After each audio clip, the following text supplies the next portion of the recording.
கிறிஸ்து இயேசுவுக்குள்ளாய் அன்பாய் நேசிக்கப்பட்ட எங்கள் அன்பு சகோதர சகோதரிகளே, இயேசு கிறிஸ்துவின் வல்லமையுள்ள நாமத்தினாலே உங்களை மிகுந்த அன்போடு கூட நாங்கள் வாழ்த்தி வரவேற்கிறோம். ஆம்பூர் நியூ ஜெருசலேம் ரெவைவல் சர்ச் மூலமாக உங்களுக்கு எங்கள் அன்பின் வாழ்த்துக்களை நாங்கள் தெரிவித்துக் கொள்கிறோம். இம்மட்டும் நமக்கு ஜீவனையும் சுகத்தையும் பலனையும் தந்த கர்த்தர் இனிமேலும் நமக்கு அவரே தீர்க்க ஆயுசாய், அவரே பலனாய், அவரே ஜீவனாய் இருந்து நம்மளை வழி நடத்துவார். ஒருவரும் நம்ம பயப்பட வேண்டிய அவசியம் இல்லை, ஒருவரும் நம்ம கலங்க வேண்டிய அவசியம் இல்லை. விசுவாசத்தில் உறுதியாயிருப்போம். கர்த்தர் நம்மை நிச்சயம் ஆசீர்வதிப்பார்.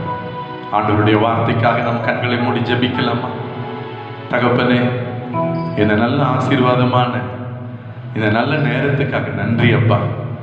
உம்மை நோக்கி பார்த்த முகங்கள் பிரகாசம் அடைந்தன, அவர்கள் வெட்கப்பட்டு போகவில்லை என்று எழுதியிருக்கிறது ஐயா. உம்மை நோக்கி பார்க்கிறோம், உம்முடைய முகத்தின் வெளிச்சத்தை எங்கள் மேல் பிரகாசிக்கப்படும் என்று உம்முடைய வார்த்தை கேட்டு எங்கள் இருதயங்களை இரத்தத்தினால கழுவி ஊழப்பட்ட நிலமாக எங்கள் இருதயம் மாறட்டும். எங்கள் குடும்பங்கள் செழிக்கட்டும்.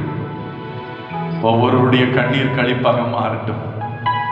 ஒவ்வொருடைய குடும்பத்தில் உடைந்து போயிருக்கிற குடும்பங்கள், வாழ்வை இழந்து தவிக்கிற குடும்பங்கள் உம்முடைய வார்த்தையின் வழியாய் வாழ்வு பெறும்படியாய் நாங்கள் ஜெபிக்கிறோம். உம்முடைய கரத்தில் ஒப்பு கொடுக்கிறோம். எங்களை தாழ்த்துகிறோம், உம்மை உயர்த்துகிறோம். இயேசு ராஜாவின் மூலம் ஜெபிக்கிறோம் ஜீவனுள்ள நல்ல பிதாவே, ஆமென், ஆமென். என் அன்பு சகோதர சகோதரிகளே, பழைய பாடல் குயவனே குயவனே என்ற பாடலை நாம் பாடி கர்த்தருடைய கரத்தில் நம்மளை ஒப்பு கொடுப்போம். குயவன் கையில் களிமண்ணாக நம்மை தாழ்த்துவோம்.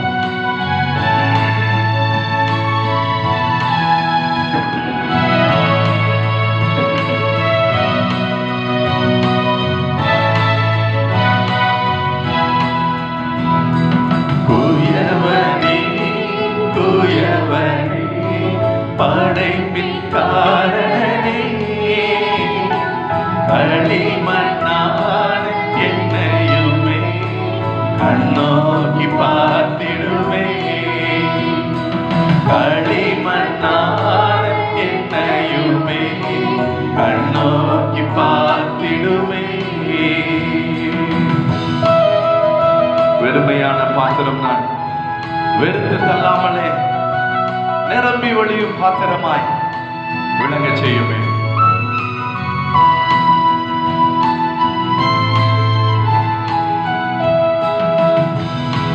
வெறுமையான பாத்திரம் நான் வெறுத்து தள்ளாமலே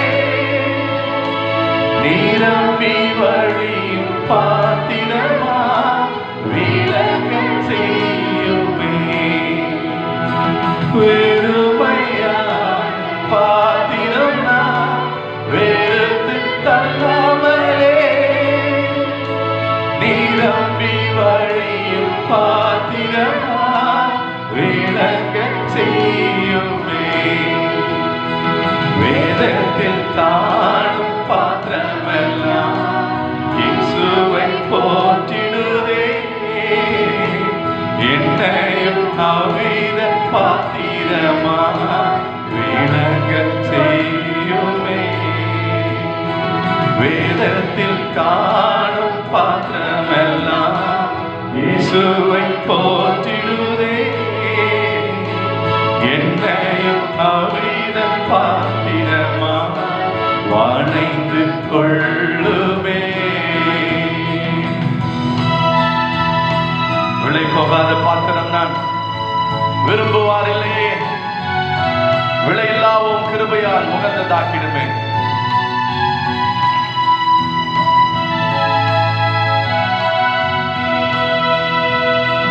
விலை போகாத பாத்திரம் நான் விரும்புவார் இல்லையே.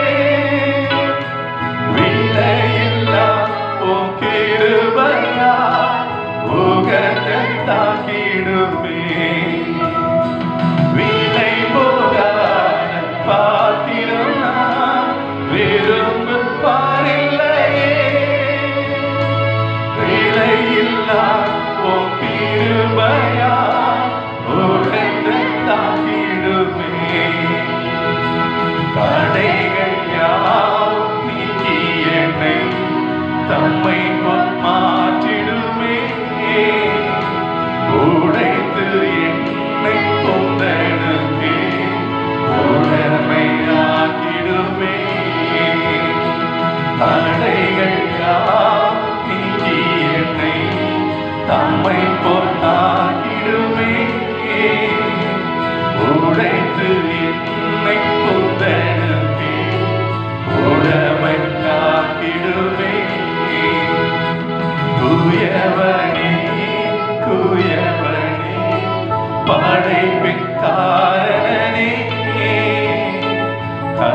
களிமண்ணான் என்னையுமே கண்ணோக்கி பார்த்திடுமே.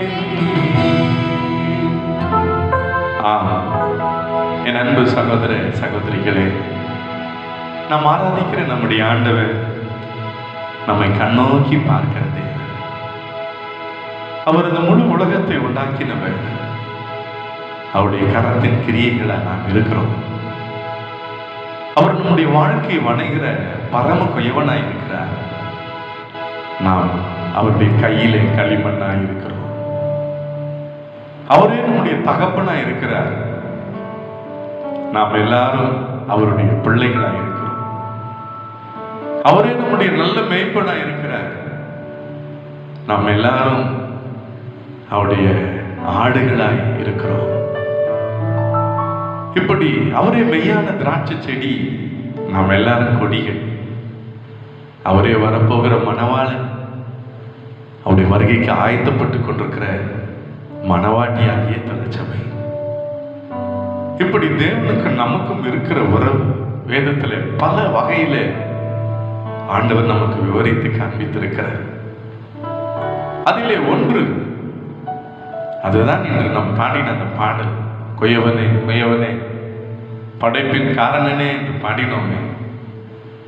அவர் நம்முடைய பரம குயவனாய், நாம் அவருடைய கையிலே களிமண்ணாய் இருக்கிறோம். நம்ம எல்லாருக்கும் தெரிந்த ஒரு சத்தியம் தான் இது. என்றாலும் கூட ஆண்டவர் இந்த வேத வசனத்தை சொல்லும்படி என் உள்ளத்திலே ஆண்டவர் பாரத்தை கொடுத்தார். இந்த அநேகருடைய குடும்பம் உடைந்து போயிருக்கிறது. அநேகருடைய உள்ளம் உடைந்து போய் வாழ்வை இழந்து மறுபடியும் எங்களுக்கு ஒரு சந்தர்ப்பம் கிடைக்காதா? இப்படியே நாங்கள் வாழ்ந்து மரித்து விடுவோமா? எங்க சரீரத்துல ஒரு சுகம் கிடைக்காதா? எங்க குடும்பத்துல இந்த கடன் பிரச்சனை மாறாதா? என்னுடைய உள்ளத்துல உடைந்து போன என்னுடைய உள்ளம் மறுபடியும் நல்ல சமாதானம் பெற்று நம்பிக்கையோடு வாழ எனக்கு வழி இல்லையா? நம்பிக்கையை இழந்து போய் இன்றைக்கு தற்கொலை நோக்கி ஓடிக்கொண்டிருக்கிற ஜனங்கள் ஏராளமாய் தினந்தோறும் அதைத்தான் செய்தியிலே நம்ம கேட்டுக்கொண்டிருக்கிறோம். தினம் தினமும் மரண செய்தி, தினம் தினமும் மரண செய்தி. எனக்கு அன்பானவர்களே, நம்முடைய வாழ்க்கை பட்டு போகாமல் மறுபடியும் நம்மை வாழ வைக்கிற தெய்வம் இயேசு என்பதைத்தான் இந்த வேத வசனம் நமக்கு சொல்லுகிறது. வாசிக்க கேட்போம். ஏசாயா தீர்க்கதரிசன புத்தகம் 64ஆம் அதிகாரம் 8வது வசனம். கவனியுங்கள். இப்பொழுதும் கர்த்தாவே, இப்பொழுதும் கர்த்தாவே, நீர் எங்களுடைய பிதா, நீர் எங்களுடைய பிதா, நாங்கள் களிமண், நாங்கள் களிமண், நீர் எங்களை உருவாக்குகிறவர், நீர் எங்களை உருவாக்குகிறவர், நாங்கள் அனைவரும் உமது கரத்தின் கிரியை, நாங்கள் அனைவரும் உம்முடைய கரத்தின் கிரியைகள். இஸ்ரவேல் ஜனம் உள்ளம் உடைந்து தேவனிடத்தில் அவர்கள் ஏறெடுத்த ஒரு உருக்கமான ஒரு ஜெபம், ஒரு உருக்கமான ஜெபம். நீர் எங்களுடைய பிதா, நாங்கள் களிமண். ஒன்று, பிதாவாகிய தேவனே கர்த்தர் என்று அவர்கள் அறிக்கையிட்டார்கள். இரண்டாவது, நாங்கள் ஒரு களிமண் என்பதை ஒத்துக்கொண்டார்கள். ஒரு நாளும் ஒரு மண் தன்னை உருவாக்கி கொள்ள முடியாது. அந்த மண்ணை எடுத்து பிசைந்து குயவனுடைய கரத்துல வந்து அது வணைந்தாலே அது ஒரு பாத்திரமாய் வணையவே முடியாது. இஸ்ரவேல் ஜனம் கண்ணீரோடு சொன்னார்கள், இப்பொழுதும் கர்த்தாவே நீரே எங்களுடைய பிதா. அந்நிய தேவர்களை வணங்கினோம், விக்கிரக ஆராதனைகளை செய்தோம், கன்று குட்டிகளை வணங்கினோம், பாகாலுக்கு தூபம் காட்டினோம். இப்படி எத்தனையோ விதங்களிலே உம்மை விட்டு நாங்கள் தூர போய் வேறே ஆண்டவன்மார்கள் எங்களை ஆண்டார்கள். அநேகருக்கு நாங்கள் அடிமைத்தனத்துக்குள்ளானோம். ஆனால் இப்பொழுது நாங்கள் மனம் திரும்புகிறோம். நீரே எங்கள் பிதா, நீரே எங்கள் தேவன், நீரே எங்கள் ஆண்டவர் என்று உள்ளம் உடைந்து அவர்கள் மனம் திரும்பி தங்களை தாழ்த்தினார்கள். இரண்டாவது, தங்களுடைய பெருமையை விட்டு நாங்கள் களிமண் என்று சொல்லி ஆண்டவர் சமூகத்தில், அதனுடைய அர்த்தம் என்ன? உங்க கரம் எங்கள் மேல் இறங்கினால் ஒழிய எங்களுக்கு ஆசீர்வாதம் இல்லை. உம்முடைய ஆசீர்வாதம் இறங்கினால் ஒழிய எங்களுக்கு வாழ்வு இல்லை. நீர் எங்களை வணைந்தால் ஒழிய, நீர் எங்களை உருவாக்கினால் ஒழிய எங்களுடைய குடும்பங்கள், எங்கள் பிள்ளைகள் செழிக்க முடியாது. அவர்கள் மனம் உடைந்து பாரத்தோடு கதறி ஜெபித்த ஒரு ஜெபம் இந்த ஜெபம். இப்பொழுதும் கர்த்தாவே என்று சொல்லுகிறார்களே, அதனுடைய அர்த்தம் என்ன தெரியுமா? அவர்கள் பாலும் தேனும் ஓடுகிற அந்த தேசத்தில் இருந்து ஆண்டவருக்கு பிரியமில்லாத காரியங்களை அவர்கள் மறுபடியும் செய்து, விக்கிரக ஆராதனை, விபச்சாரங்கள், பல கொடூரமான பாவங்களை செய்து தேவ கோபாகினை அவர்கள் சம்பாதித்தார். ஆண்டவர் மறுபடியும் அவர்களை பஞ்சத்துக்கும் பட்டயத்துக்கும் அவர்களை சாவுக்கும் சிறையிருப்புக்கும் ஆண்டவர் ஒப்புக் கொடுத்தார். அசிரியர் படையெடுத்து வந்து பாபிலோன் அந்த சிறையிருப்புக்கு மறுபடியும் அவர்கள் 70 ஆண்டு அந்த சிறையிருப்புக்கு போக வேண்டியதாய். கர்த்தரை விட்டு பின்வாங்கி போகிறவருடைய வாழ்க்கை பரிதாபம். தேவனுடைய பாதுகாப்பு அவர்களுக்கு இல்லாமல் போய்விடுகிறது. மறுபடியும் அவர்கள் சிறையிருப்புக்கு திரும்பினார்கள். ஐயோ, அந்த எருசலேமில் நடந்த காட்சி அவர்களால் மறக்க முடியவில்லை. பட்டயத்தினாலே வெட்டி கொலை செய்யப்பட்டு ரத்த ஆறாக ஓடினதை அவர்கள் கண்களால் மறக்க முடியவில்லை. எருசலேமினுடைய அலங்கமெல்லாம் இடிக்கப்பட்டு தேவாலயங்கள் எல்லாம் சுட்டெரிக்கப்பட்டதை அவர்களால் மறக்க. கர்ப்பஸ்திரிகளும் பட்டயத்தால் கீறி கொலை செய்தார்கள். சிறு பிள்ளைகளை சோற்றிலே மோதி அடித்து கண்ணெதிரில் கொண்டார்கள். மீதியானவர்களை சிறையில அவர்கள் அடிமைகளாக கொண்டு சென்றார்கள்.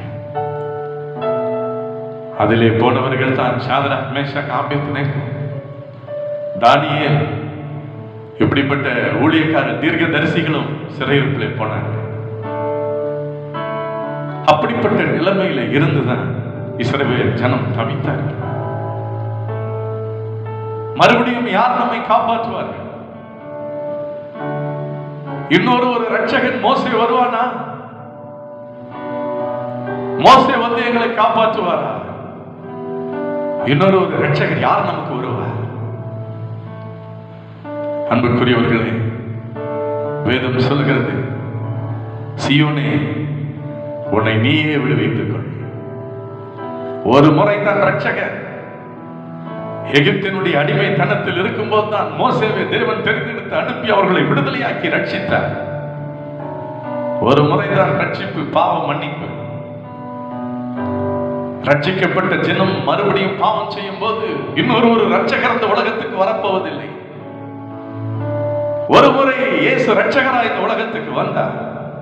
இந்த முழு உலகத்தின் பாவங்களுக்காக அடிக்கப்பட்டார். இந்த முழு உலகத்தின் பாவங்களை, அக்கிரமங்களையும் சிலுவையில் தம்முடைய சரீரத்தில் சுமந்து கொண்டார்.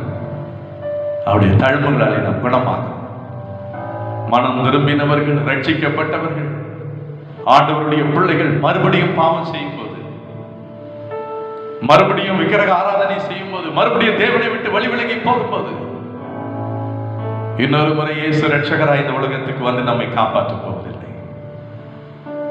இன்னொரு முறை இயேசு சிலுவை எடுத்துக்கொண்டு கொல்கத்தாவுக்கு போக போவதில்லை. ரட்சிப்பு ஒரே முறைதான். பின்பு எப்படி நமக்கு மன வாழ்வு? பின்பு எப்படி நமக்கு விடுதலை? வேதம் சொல்லுகிறது, சீயோனே, உன்னை நீயே விடுவித்துக் கொள். உனக்கு வேதம் தெரியும், உனக்கு ரட்சிப்பின் அனுபவம் உண்டு, மனம் திரும்புகிற இருதயம் உனக்கு உண்டு. சத்தியத்தை நீ பல முறை கேட்டிருக்கிறாய், வேத வசனத்தை. உனக்கு ஜெபிக்க தெரியும். ஆனால் நீ ஆண்டவரை விட்டு வழி விலகி எனக்கு நீ போய்கொண்டு. ஆகவே தான் இந்த சிறையிருப்பு. சீயோனே, இஸ்ரவேலே, உன்னை நீயே விடுவித்துக் கொள். இஸ்ரவேல் ஜனம் உள்ளம் உடைந்து மனம் திரும்பினார்கள். இப்பொழுதும் கர்த்தாவே என்று சொன்னார்கள். அந்நிய தேவர்களை வணங்கினோம், தேவ தண்டனையை பெற்றோம். இப்பொழுதும் கர்த்தாவே, நீரே எங்களுடைய பிதா, வேறு தேவர்கள் இல்லை என்று அறிக்கை செய்தார்கள். நீர்தான் எங்களை வாழ்க்கை வணைய வேண்டும். உடைந்து போன எங்கள் வாழ்க்கையை கட்டி எழுப்ப வேண்டும். சிதைந்து போன எங்களுடைய குடும்பங்கள், மனைவி, பிள்ளைகளை ஒன்று சேர்க்க வேண்டும். பாழாய் போன எங்கள் ஸ்தலங்கள் எருசலேம் மறுபடியும் அது முன்போல கட்டப்பட வேண்டும். பாழ் நிலங்கள் எல்லாம் விளை நிலங்களாய் மாற வேண்டும். நீர்தான் எங்களை உருவாக்குகிறவர். நாங்கள் எல்லாம் உடைய கரத்தின் கிரியாய் இருக்கிறோம். மனம் உடைந்து தங்களை தாழ்த்தி ஜெபித்தார்கள். அன்புக்குரியவர்களே, நாம் ஆராதிக்கிற தேவன் நம்முடைய ஜெபத்தை கேட்கிறவர். மனம் மாறுகிறவர்களுக்கு தேவன் ஆண்டவர் மனஸ்தாபப்பட்டு செய்ய நினைக்கிற தீங்கை செய்யாமல் அவர்களுக்காக பரிதபிக்கிற தேவன். நினிவேவுக்காக அப்படித்தானே பரிதபித்து இறங்கினார்.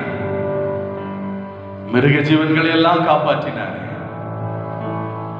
அன்புக்குரியவர்களே, அந்த பாபிலோனுடைய சிறையிருப்பில் இருந்து ஆண்டவர் கிருபையாக அவர்களை ராஜாவின் கண்களில் தயவு கிடைக்கும்படி செய்தார். அவர்கள் படிப்படியாய் அவர்கள் விடுவிக்கப்பட்டார்கள். அங்கிருந்து போய்தான் மறுபடியும் போய் ஆலயத்தை கட்ட அவர்கள் முற்பட்டார்கள். இதை கேட்டுக்கொண்டிருக்கிறேன் அன்பு சகோதரனே, சகோதரியே, ஒரு நாள் நம்முடைய வாழ்க்கையை நாமே வணைய முடியாது. நம்முடைய சொந்த ஞானத்தை வைத்து, நம்முடைய சொந்த படிப்பை வைத்து, நம்முடைய பணத்தை வைத்து நம்முடைய வாழ்க்கையை கட்டிவிட முடியாது. தினம் தினமும் ஒவ்வொரு கோட்டீஸ்வரர்களும் மறிக்கிற செய்தியை பார்க்க முடியும். ஒருவனுக்கு எவ்வளவு திரளான ஆஸ்தி இருந்தாலும் அது அவனுக்கு ஜீவன் அல்ல என்று இயேசுவானவர் சொல்லிவிட்டார். பணம் நம்மை காப்பாற்ற முடியாது. மருத்துவம் நம்மை காப்பாற்ற முடியாது. மருத்துவர்கள் நம்மை காப்பாற்ற முடியாது. எல்லாம் கைவிட்டாலும் கர்த்தர் ஒருவரே நமக்கு ஜீவனாய் இருக்கிறார். எந்தெந்த வகையிலே இன்றைக்கு நம்முடைய வாழ்வு உடைந்து போயிருந்தாலும் மறுபடியுமாய் நம்மை வணைகிற கரம், மறுபடியுமாய் நம்மை ஆசீர்வதிக்கிற கரம், அந்த சிலுவையிலே ஆணி அடிக்கப்பட்ட கரம் நம் மேலே இறங்குகிறது. எரேமியா தீர்க்கதரிசன புத்தகம் 18ஆம் அதிகாரம் 2-4 வசனங்கள் வரையிலும் வாசிக்க கேட்போம். நீ எழுந்து குயவன் வீட்டிற்கு போ. குயவன் வீட்டுக்கு போ. அங்கே என் வார்த்தைகளை உனக்கு தெரிவிப்பேன். அங்கே என் வார்த்தைகளை உனக்கு நான் தெரிவிப்பேன் என்றார். அப்படியே நான் குயவன் வீட்டிற்கு போனேன். குயவன் வீட்டிற்கு நான் போனேன். இதோ அவன் திரிகையினாலே வணைந்து கொண்டிருந்தான். குயவன் வணைந்து கொண்டிருந்த மண்பாண்டம், அந்த மண்பாண்டம் அவன் கையிலே கெட்டு போயிற்று. அது கெட்டு போயிற்று. அப்பொழுது அதை திருத்தமாய் செய்யும்படிக்கு தன் பார்வைக்கு சரியாய் கண்டபடி குயவன் அதை திரும்ப வேறே பாண்டமாக வணைத்தான். அவன் திரும்ப வணைந்தான். என் அன்பு சகோதர சகோதரிகளே, ஆண்டவர் எரேமியா தீர்க்கதரிசியை பார்த்து நீ ஒரு குயவன் வீட்டுக்கு போய் என்று சொன்ன. ஆச்சரியமா இருக்கிறது. அங்கு போய் ஆண்டவர் என்ன நம்மோடு பேச போகிற? கீழ்ப்படிந்த எரேமியா தீர்க்கதரிசி குயவன் வீட்டுக்கு போனார். குயவன் வீட்டுக்கு போனார். தேவன் பேசவில்லை. அந்த குயவன் திரிகையில நன்றாக சுழற்றி நல்ல மண்ணை வைத்து அதை வணைகிறான். எரேமியா தீர்க்கதரிசி அதை பார்த்து கொண்டே இருக்கிறார். அதை வணையும் போது அருமையாய் பாத்திரம் வருகிறது. அது வரும்போது பாதியில அந்த பாத்திரம் கெட்டு போய் உடைந்து போகிறது. எரேமியா அவனுடைய உள்ளம் தடுமாறுகிறது. நமக்கெல்லாம் எப்படி இருக்கும்? உலக பிரகாரமா என்ன சொல்லுவோம்?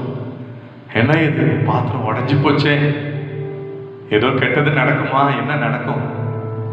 ஏன் இப்படி நடக்குது? அப்பொழுது தேவன் பேசவில்லை, அமைதியா இருந்தார். என்ன நடக்கிறது? குயவன் பார்த்தார். அந்த மண்ணை எடுத்து வெளியே போட்டு விட்டு வேற மண்ணை கொண்டு வரவில்லை. அந்த குயவன் அந்த பாத்திரம் ஏன் அது உடைந்து போனது? அதில் இருக்கிற கற்களை பொறுக்கி அதில் இருக்கிற தூசிகளை எடுத்து மறுபடியுமாய் நல்ல தண்ணீர் ஊற்றி மாவு போல நன்றாக பிசைந்து அதே மண்ணை வைத்து மறுபடியுமாய் குயவன் வணைந்து வேறே அருமையான பாத்திரமாய் வணைந்து. அப்பொழுதுதான் கர்த்தர் எரேமியாவோடு பேசினார். அந்த குயவன் செய்தது போல நானும் என் ஜனமாகி இஸ்ரவேலுக்கு செய்வேன். அவர்கள் கெட்டு போனார்கள். அவர்கள் உடைந்த பாத்திரங்களை போலானார்கள். இனி அவ்வளவுதான் எங்களுடைய வாழ்க்கை, சிறையிருப்பிலே எங்க வாழ்க்கை முடிந்து விடுமா என்று சொல்லி அவர்கள் கலங்குகிறார்கள். மறுபடியும் எங்களுக்கு ஒரு வாழ்வில்லை என்று நினைக்கிறார்கள். எரேமியாவே, நீ போய் தீர்க்க தரிசன முறை உடைந்து போன பாத்திரத்தை குயவன் எப்படி மறுபடியும் அணைந்தானோ அதே போல என் ஜனமாகி இஸ்ரவேலை மறுபடியும் வாழ வைக்க என்னால் முடியும். மறுபடியுமாய் வணைந்து அவர்களை உருவாக்க முடியும். மறுபடியுமாய் நான் அவங்களுக்கு ஒரு சந்தர்ப்பம் கொடுத்து அவங்களை வாழ வைக்க முடியும் என்ற சந்தோஷத்தின் செய்தியை எரேமியா மூலமாய் ஆண்டவர் சொன்னார். இந்த குயவனை வைத்து என் அன்பு சகோதர சகோதரிகளே, ஜெபத்தோடு உங்கள் நடுவில் இந்த வார்த்தை உங்களுக்கு கொடுக்கிறேன். இனி அவ்வளவுதான் என் வாழ்க்கை என்று முடிவு செய்து விட்டாயா? யாருமே எனக்கு உதவி செய்யவில்லையே என்று கலங்குகிறாங்க. நம்பின மக்கள் எல்லாரும் எங்களை உதறி தள்ளிவிட்டு மறந்து போனார்களே. இனி அவ்வளவுதான் எங்களுடைய வாழ்க்கை, இப்படியே தான் நாங்கள் சாக வேண்டும் என்று நினைக்கிறீர்களா? உங்களுக்கு ஒரு வாழ்வு கொடுக்கிற தெய்வம் இருக்கிறார். உடைந்து போன உங்களுடைய வாழ்க்கையை மறுபடியும் கட்டி எழுப்புகிற தேவன் ஒருவர் இருக்கிறார். அவர்தான் இயேசு. உன் வாலிப வயதிலே உன்னை வாழ வைக்க இயேசு ஆண்டவரால முடியும். வாலிப சகோதரனே, வாலிப சகோதரி, உன் வாழ்க்கையை இயேசு ஆண்டவருடைய கரத்திலே கொடு. உடைந்து போன உன் வாழ்க்கையை மறுபடியும் அணைய ஆண்டவராலே முடியும். அவருடைய கரத்திலே உன்னை தாழ்த்து களிமண்ணாய் உன்னை ஒப்புக்கொடு. உன்னை வணைந்து உருவாக்க என் தேவனால் முடியும். அன்புக்குரியவர்களே, என் ஆண்டவருடைய கரம் எப்படி ஒரு சிற்பி, 2 பேர் போய் கொண்டிருந்தாங்க. ஒரு சிப்பியும் இன்னொருத்தனும் 2 பேரும் போனாங்க. ஒரு பெரிய பாறையை பார்த்து ஒரு சிற்பி சொன்னான், அதோ தேவதூதன் என்று சொன்னார். கூட வருவதற்கு ஒன்றும் புரியவில்லை. என்ன பாறையை பார்த்து கல்லை பார்த்து இவர் தேவதூதன் என்றாரு. அந்த சிற்பி போனான், அந்த பாறை மேல ஏறி உட்கார்ந்தான். வேகமா அடித்து அதை செதுக்கினான். அழகான தேவதூதனாய் நிறுத்தினான். ஒரு பாறையை, ஒரு கல்ல ஒரு அழகான தேவதூதனாய் உருவாக்கினான். எப்படி ஒரு தச்சன் ஒரு மரக்கட்டையை அழகழகான மேசையாக, நாற்காலியாக, அழகழகான பொருட்களாய் அவன் உருவாக்குகிறான். அவன் விரும்புகிறபடி அது நடக்கிறது. அவன் விரும்புகிறபடி அதை அவன் உருவாக்குகிறான். ஒரு சிற்பியால ஒன்றை அருமையாய் அவன் செதுக்க முடியுமானால், ஒரு தச்சனால அருமையான ஒரு மர சாமான்களை அவனால செய்ய முடியுமானால், என் இயேசுவால அதை செய்ய முடியாதா? உன் தோல்வியை ஜெயமாக மாற்ற முடியாதா? உன் துக்கத்தை சந்தோஷமாய் மாற்ற முடியாதா? உன்னுடைய வறுமையை மாற்றி உன்னை ஆசீர்வதிக்க, உன் கடன் பிரச்சனையை மாற்றி உன்னை ஆசீர்வதிக்க என் தேவனால முடியாதா? அதற்காகத்தானே அவன் தரித்திராக இந்த உலகத்துக்கு வந்தார்.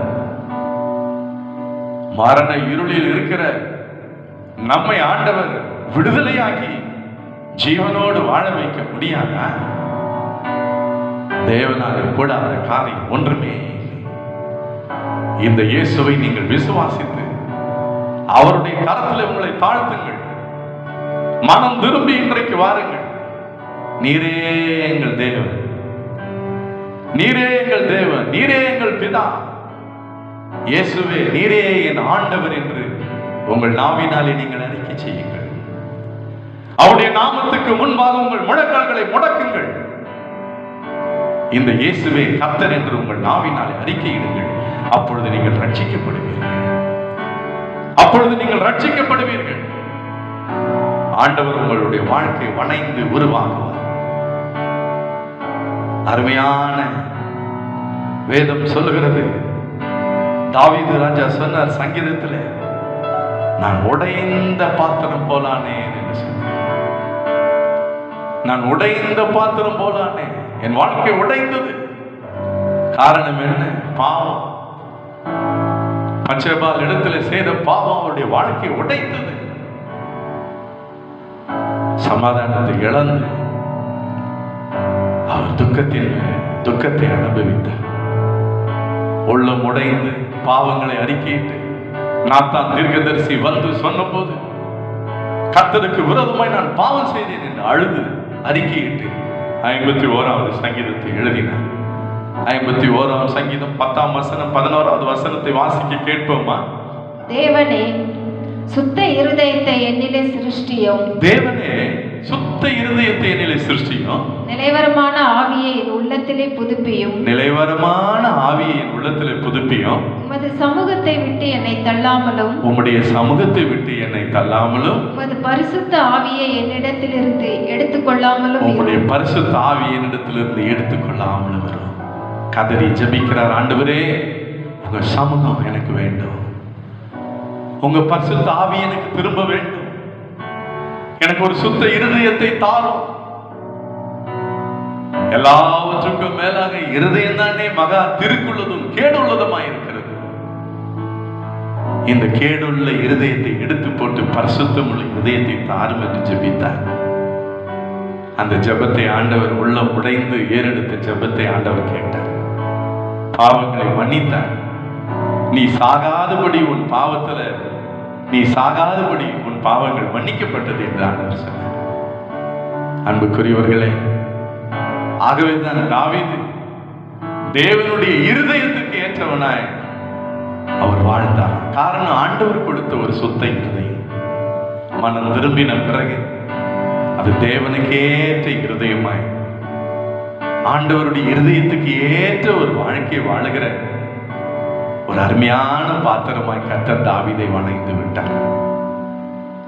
ஆகவே நம்முடைய வாழ்க்கையை கர்த்தரிடத்தில் ஒப்பு கொடுத்து, அது என்ன பாவமா இருந்தாலும் நம்மை மன்னித்து வாழ வைக்க அவர் வல்லவராய், அது என்ன பிரச்சனையா இருந்தாலும் நம்மை காப்பாற்றி வாழ வைக்க அவர் வல்லவராய்,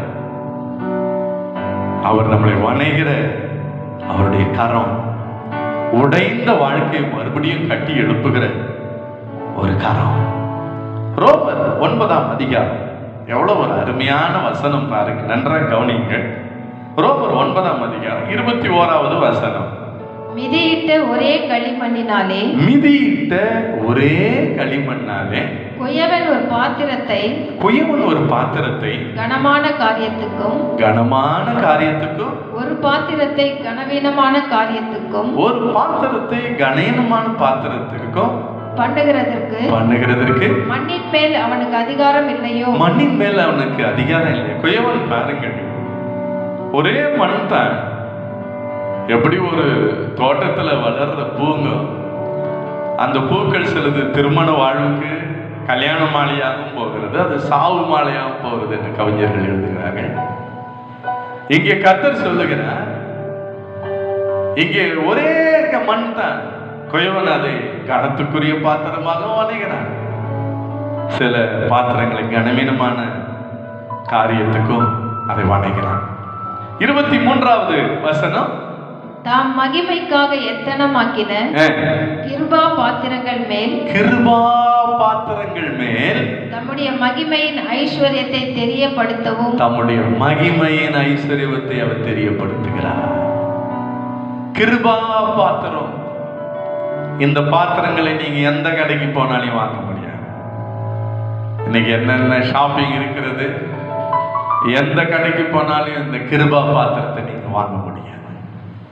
இந்த கிருபா பாத்திரத்தை யார் உருவாக்க முடியும்? அந்த கிருபையின் தேவன் தான் உருவாக்க முடியும். என்ன அந்த கிருபா பாத்திரம்? அது ஒன்றுக்கும் உதவாத பாத்திரம். அது வெறுமையான ஒரு பாத்திரம். அது உடைந்து போன பாத்திரம். அது எல்லாராலும் வெறுத்து ஒதுக்கப்பட்ட ஒரு பாத்திரம். ஆண்டவர் தம்முடைய கிருபையின் கரத்தை, கிருபையின் ஆசீர்வாதங்களை வைக்கிறார். தகுதி இல்லாதவர்கள் மேலே தேவன் பாராட்டுகிற தயவு தானே இந்த கிருபை. தேவனுடைய கிருபை நம்ம மேலே இறங்கி வருகிறது. அவருடைய கிருபை ஒன்றுதான் நம்மை வாழ வைத்துக் கொண்டிருக்கிறது. அவருடைய கிருபையின் ரத்தம், கிருபையாய் அவர் ரட்சித்த அந்த ரட்சிப்பு, அவருடைய பிள்ளையாய், நீதிமானாய், அவருடைய ஊழியக்காரனாய் இன்றைக்கு நம்மை வைத்திருக்கிறார். தேவனுடைய பிள்ளைகளாய் நாம் இருக்கிறோம். எவ்வளவு பெரிய பாக்கியம். கிருபா பாத்திரம். என் அன்பு சகோதர சகோதரிகளே, கர்த்தர் கிருபையாய் உங்களை வாழ வைப்பார். என்கிட்ட என்ன தகுதி இருக்குதுன்னு நினைக்கிறீங்களா? தகுதி உள்ளவர்களை இந்த அரசாங்கம் பயன்படுத்தும், உலகம் பயன்படுத்தும். எத்தனை வருஷம் அனுபவம் இருக்குது, எத்தனை வருஷம் எக்ஸ்பீரியன்ஸ் இருக்குது, எவ்வளவு படிப்பு இருக்குது, எவ்வளவு பலம் இருக்குது, நல்ல ட்ரைனிங் இருக்குதா, இதெல்லாம் உலகம் பார்க்கும். ஆனால் பரலோகம் பார்க்கிறது ஒன்றே ஒன்று, மனம் திரும்புகிற இருதயம். கொய்யவர் கையில் களிமண்ணாய் நம்மை ஒப்பு கொடுத்து விட்டால் போதும், அந்த கிருபையின் கரம் நம்ம மேல இறங்குகிறது. கிருபையின் ரத்தம், சிலுவையின் ரத்தம் நம்ம மேல ஊற்றப்படுகிறது. கொய்யவன் தண்ணீரை ஊற்றி வணங்குகிறது போல இயேசு சிலுவையிலே சிந்தின அந்த ரத்தத்தை நம்ம மேல ஊற்றுகிறார். அந்த ரத்தம் நம்மை கிருபையின் பாத்திரமாய் நம்மை உருவாக்கி நம்மை வணங்குகிறது. கனத்துக்குரிய பாத்திரமாய் ஆண்டவர் நம்மை உருவாக்குகிறார். கனத்துக்குரிய பாத்திரம். இந்த உலகத்தில் யாரார் அற்பமாய் உங்களை எண்ணினார்களோ, யாரார் உங்களை உதறி தள்ளினார்களோ, அவர்கள் மத்தியில உங்களை கனத்துக்குரிய, கடைசியாக இந்த வசனத்தை வாசிக்க கேட்போம். 2 தீமோத்தேயு 2:21. ஆகையால் ஒருவன் இவைகளை விட்டு தன்னை சுத்திகரித்துக் கொண்டால் அவன் பரிசுத்தமாக்கப்பட்டதும் எஜமானுக்கு உபயோகமானதும் எந்த நற்கிரியைக்கும் ஆயத்தமாக்கப்பட்டதுமான கனத்துக்குரிய பாத்திரமாய் இருப்பான். கனத்துக்குரிய பாத்திரமாய் அவன் இருப்பான். கனத்துக்குரிய பாத்திரம். என் ஆண்டவருடைய கரத்தில் உங்களை கொடுத்தார். உங்கள் வேலை ஸ்தலத்தில் தேவன் உங்களை உயர்த்துவார். உங்கள் படிப்பிலே தேவன் உங்களை உயர்த்துவார். உங்கள் சொந்த பந்தங்களுக்கு நடுவில் கர்த்தர் உங்களை உயர்த்துவார். எந்த இடத்துல அவமானப்பட்டீர்களோ அங்கேயே ஆண்டவர் உங்களை தலை நிமிர்ந்து கனத்துக்குரிய பாத்திரமாய் அவர் வணைவார்.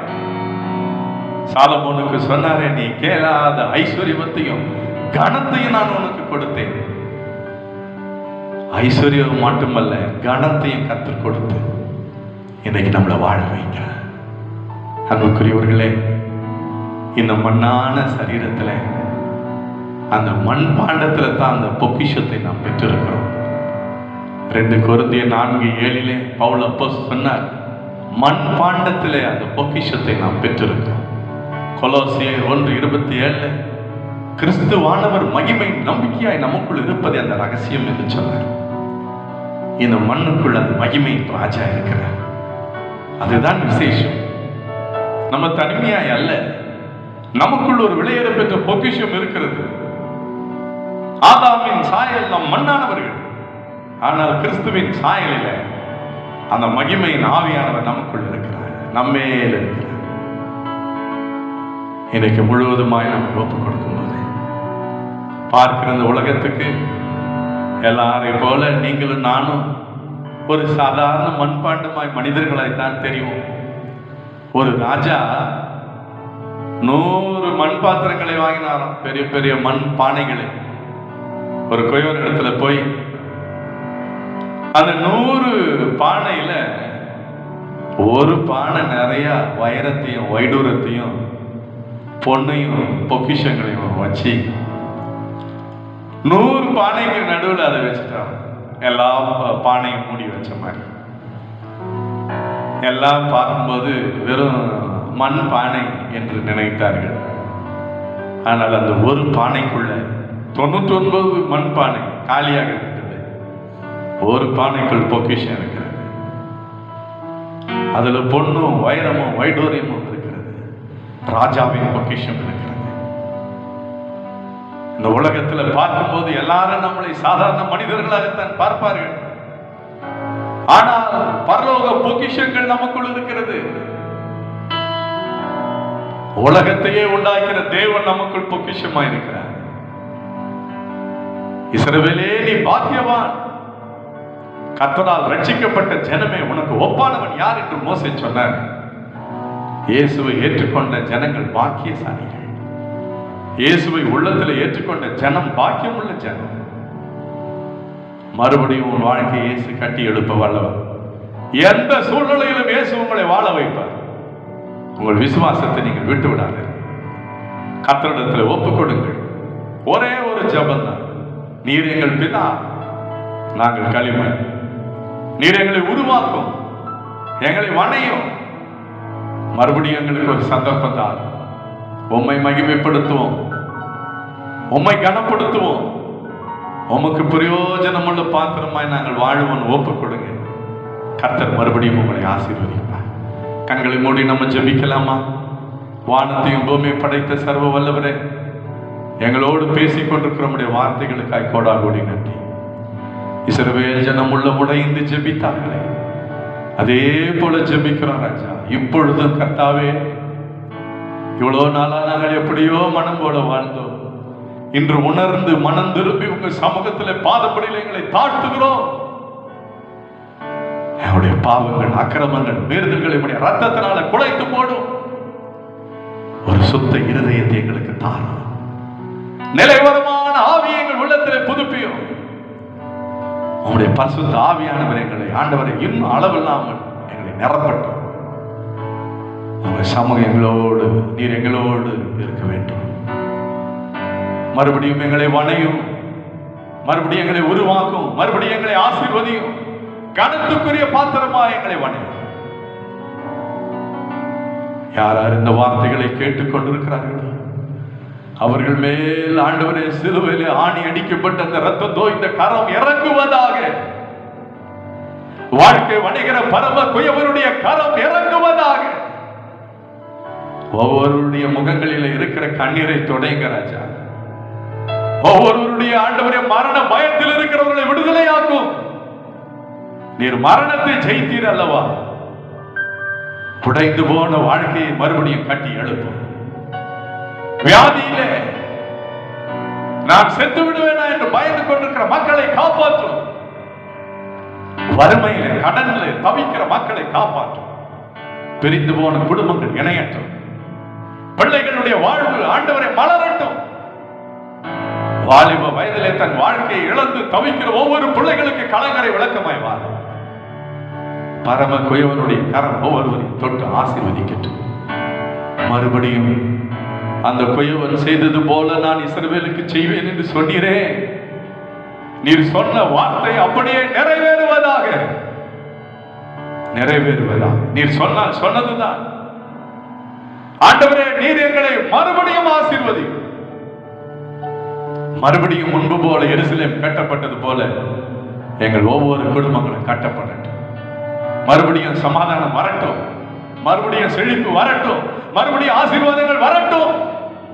உடைய பிள்ளைகளை வாழ வைத்து சந்தோஷப்படுத்தும். துக்கம் சந்தோஷமாய் மாறட்டும். ஆசீர்வதி. துதிகன மகிமைகள் தேவனாய் கர்த்தர் ஒருவருக்கே நாங்கள் செலுத்துகிறோம். இயேசு ராஜாவின் மூலம் ஜெபிக்கிறோம் ஜீவனோட நல்ல பிதாவே. ஆமென் ஆமென். ஆண்டவராய் இருக்கிற இயேசு கிறிஸ்துவின் கிருபையும் பிதாவாகிய தேவனுடைய அன்பும் பரிசுத்த ஆவியானுடைய அன்பும் இடத்துல பாதுகாப்பு நம் அனைவரோடும் இன்னும் சதா காலம் தங்கியிருந்து கர்த்தர் நம்மை ஆசீர்வதித்து காப்பாராக. ஆமென் ஆமென். God bless you. என் அன்பு சகோதர சகோதரிகளே, ஜெபத்தோடு கூட ஆண்டவருடைய வார்த்தைகளை கேட்டு பயன்பெற்று எங்களோடு கூட தொடர்பு கொள்ளுங்கள். நாங்களும் உங்களோடு சேர்ந்து தேவனை மகிமைப்படுத்துகிறோம். தொடர்ந்து இந்த செய்தியை மற்றவர்களுக்கும் ஷேர் பண்ணுங்கள், சப்ஸ்கிரைப் பண்ணுங்கள், பெல் பட்டனையும் பிரஸ் பண்ண நீங்கள் மறவாதிருங்கள். அநேகருக்கு இந்த கடவுளுடைய வார்த்தை போய் அநேகருடைய வாழ்க்கையை உயிர்ப்பிக்க இந்த ஊழியத்தை நீங்கள் தொடர்ந்து உங்கள் நண்பர்களுக்கும் உங்கள் குடும்பம் உங்கள் உறவினர்களுக்கும் இதை நீங்கள் ஷேர் பண்ணி இந்த தேவனுடைய ஊழியத்தில் நீங்கள் பங்காளர்களாக இருந்து உங்கள் ஆதரவை தெரிவிக்கும்படி அன்போடு நாங்கள் கேட்டுக்கொள்கிறோம். Thank you. God bless you. God bless you.